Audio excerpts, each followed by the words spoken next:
Right, Daniel. It's Hello. Daniel. Daniel Hello. Card has How entered we- the building. He got his card out this evening, Daniel. We're just amazed by you, my friend. Well, it was the right number, right? It Well, was a great number. It was the absolute number, the sweet spot of numbers. If everybody can donate what you donated, then we're gonna have a bloody good holiday, I think. But yeah, just don't tell my missus. Okay, Yeah. fair enough. Well, because nothing about what we're doing is public, right? That is true. But you never know. She probably doesn't watch my Twitter feed quite so as much interest as really doing anything else, I think. Gotcha. Well, for the benefit of several listeners, Yes. let's see how many listeners we currently have. 49 listeners. Very All right. nice. Dan Card is an honorary beer farmer He is indeed. for many, many reasons. But for one real particularly powerful reason tonight, in that he donated £1,337 to our cause, Which is incredible. which is largest single 13% donation. of our target. Yes. In one single donation. Yeah. So, Dan, we thank you. No Hugely. problemo. Well, let's hope my customers pay their invoices on time, right? Well, if not, just send me and Ian round. Speaking of which, I think people need to know a little bit about Daniel Card. So, Daniel, how did you get into information security, and how did you sort of like become the major success and mogul that you are today? Brilliant question. I'm not sure of a major success or mogul, but how did I get into information security? Well, I think it's how I got into technology. When I was a kid, my parents got a PC. They installed Doom, and they said you were not allowed to play this game. Right, of course. So that was like absolutely the game I was going to play. So not only did I manage to, I mean, the way they tried to stop me was stupid. I think they hid the files so I wouldn't know where they were, so I didn't know to run them, which is clearly a bit nuts. So there was a little hacker Dan back in the day. Yeah, little hacker Dan. But they also had only configured the PC sound card, and you guys are probably of the right age to remember what that sounds like. Oh, yeah.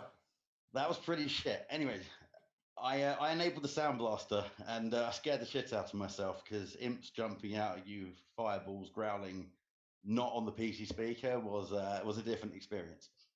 So I started at a young age. It changed my life, Dan. Changed my life. And I started removing malware from small companies' machines, and the start of my technology journey was very much in the gaming space. And I really wanted to be a game designer. I really wanted to make games like Doom. And I started doing level editing and 3D modeling and graphics. And I realized I was really shit at those things. And that culminated around the Half-Life sort of time when I released a level. And I was like, I'm really not that good at this. But I am pretty good at understanding people's problems. I'm good at applying technology to them. I'm good at looking at things from a holistic point of view. And working at a broad and deep level. So I tend to fly around the broad spectrum and then go into packet level analysis when I need to, learn lots of things, and then instantly move on to something else and forget everything I've learned. Carry on. Yeah. So that's really, I started off from an avid gamer point of view. I moved into tech. With tech comes security. To me, they are the same thing. There's no difference. Maybe that's the age thing or what. But to me, technology, deployment, and security are just the same thing. So you're quite active in the CTF side of things, and in fact, you contribute a lot.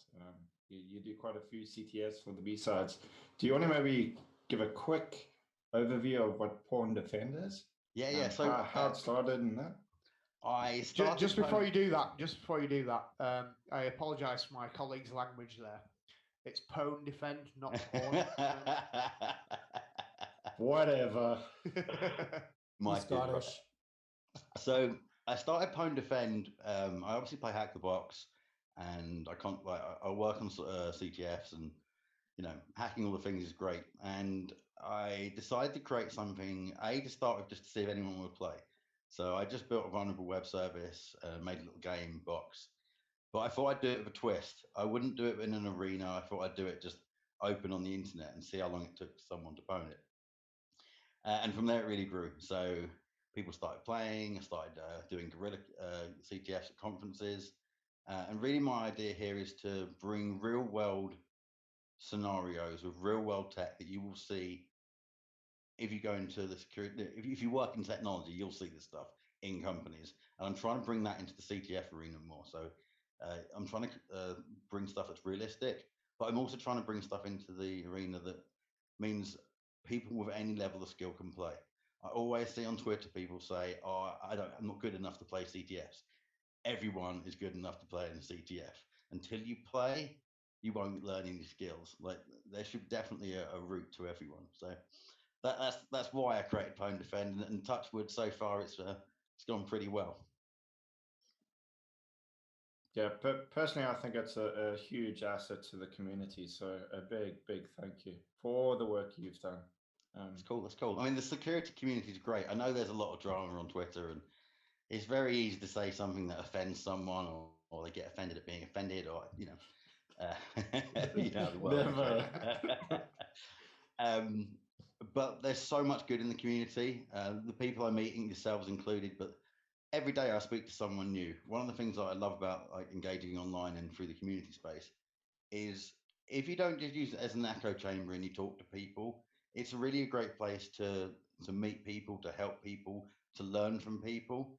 Like I've built a big network online, and we help each other. And I think that's something that gets lost in all the number of followers or the dramas or whatever shit's going on in InfoSec Twitter of the day. But there's really ways of making connections professionally, personally, that can really help. Because I think we're in an industry that is really tough in the sense of it's so broad, it's so deep. I think everyone suffers from imposter syndrome. Everyone realizes the more they do, the less they know, and we're in a sort of like a battling position. And I think that it's only through working together as a team, as a community, that you really manage to overcome these things. Like it's important that people know that they're not meant to know everything. They're not meant to do everything. They're not meant to be the best at everything. And it's through a team and community that it works together better. Couldn't agree more. Couldn't have put it better myself, actually. You make a good point, and I watch you, not in a weird way, by the way. But I do watch you, and we chat quite a lot, I think it's fair to say. And you kind of cut through all the crap. You just get on with it. You know, you've got a mission, whether it's doing your CTFs, whether it's, you know, releasing videos about how to defend or attack and all that kind of stuff. And you seem... Beer farmers drinks. And that as well.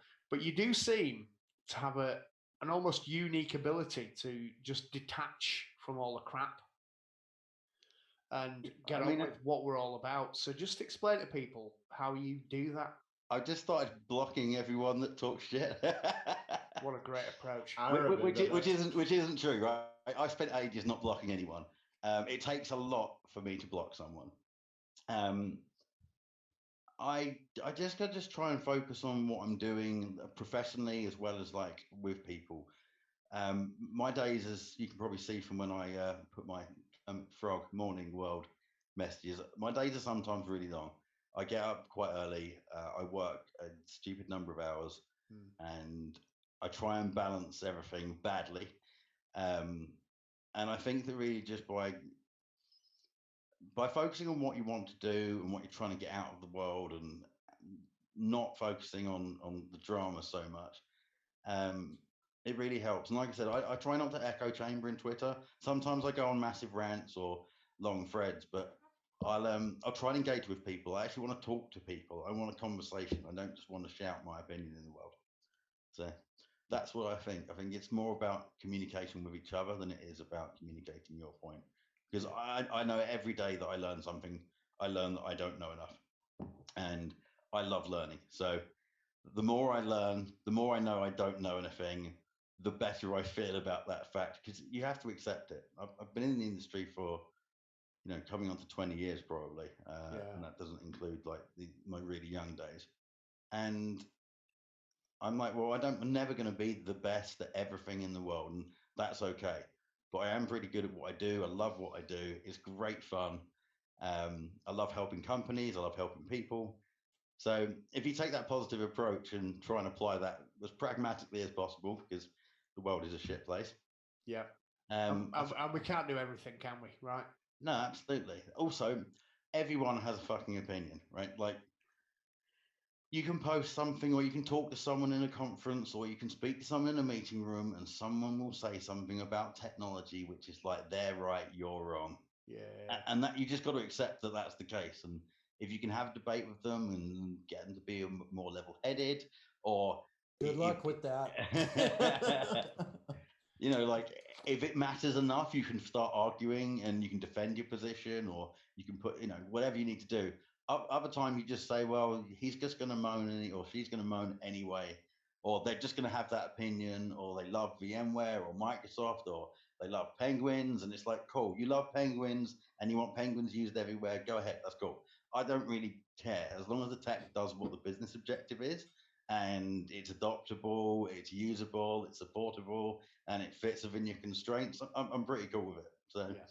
try and take a bit of a level-headed view. You're never going to achieve perfection. I've had someone turn around to me before and say they want 100% security. I nearly fell on my fucking ass, Yeah. because it doesn't exist. It doesn't exist. Yeah. Beware of security absolutism, I think is Indeed. the term. I wrote a blog about this, which is quoting Star Wars, which I'm probably now going to misquote, but only the Sith deal in absolutes. And Yeah. and that's what we get. If people are too opinionated in this space, it's a real problem for, like, it's a problem for productivity. It's a problem for adoption. I mean, the number of people I speak to who think that we all A, do magic, Yeah. B, speak shit, Yeah.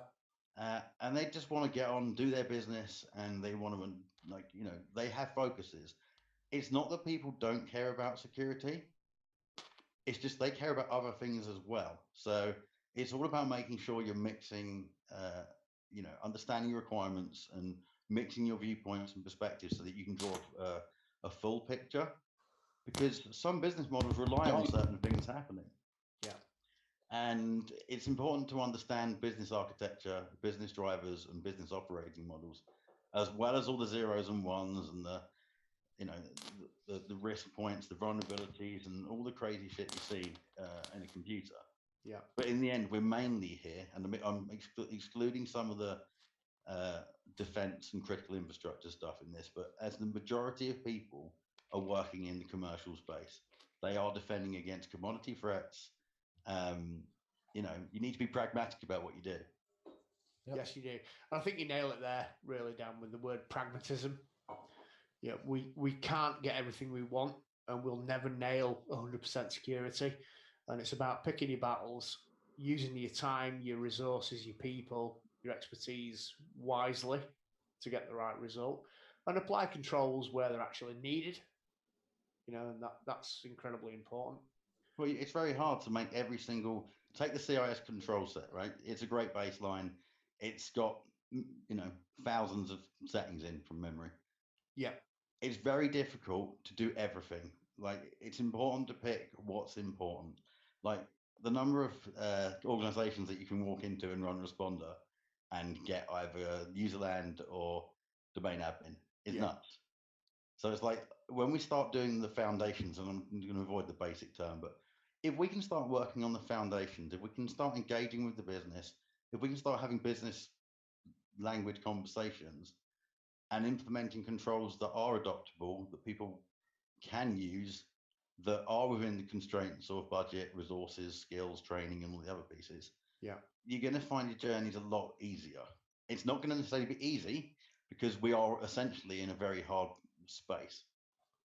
We've got technology deployed all over the world that's, you know, most organizations have got high technical debt, they've got weak security postures, and they've got quite a lot of constraints. Yeah. So it's about, how do you move in those spaces? And you move well through communication.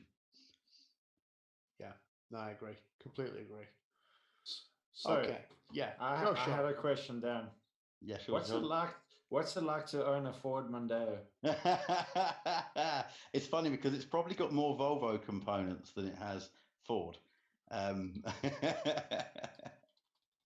those who don't know, Aston was owned by Ford. Ford's parts are in Aston, so it's a bit of a joke with Dan. If you But look- what's if you it look at like the- owning one of the coolest cars in InfoSec? It's really nice when it doesn't have any issues. It's really nice when you haven't got to pay for fuel, servicing, insurance.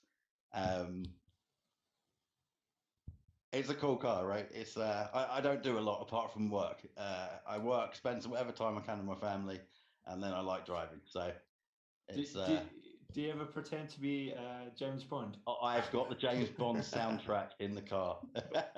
Awesome. I think that though is not unique to me. I think quite a lot of the people I speak to online, especially those of the Astunde hashtag, they also have a Bond theme in the car or two. So it's all Brilliant. good. Yeah. Brilliant. Awesome. All right, Dan. Listen, mate, we're done, and thank you very much indeed for sharing your time with us. But And more, thank you again. more importantly, mate, thank you very much indeed for sharing your cash with us. Yeah, no problem, guys. Honestly, it's great what you guys are doing. Really happy and proud to be part of this. Thanks, Uh, brother. Yeah, really And- appreciate it, mate. I look forward to the next beer we have. Yeah. I'm sure it'll be soon, pal. Wait, Nice one. what do you mean beer? That Beers. Beer With is S. is true. That is true. But we always tell the missus it's just one beer, right? It's just Always. one really long one. Always just the one. All right, Dan. All the best, mate. Cheers, guys. Bye.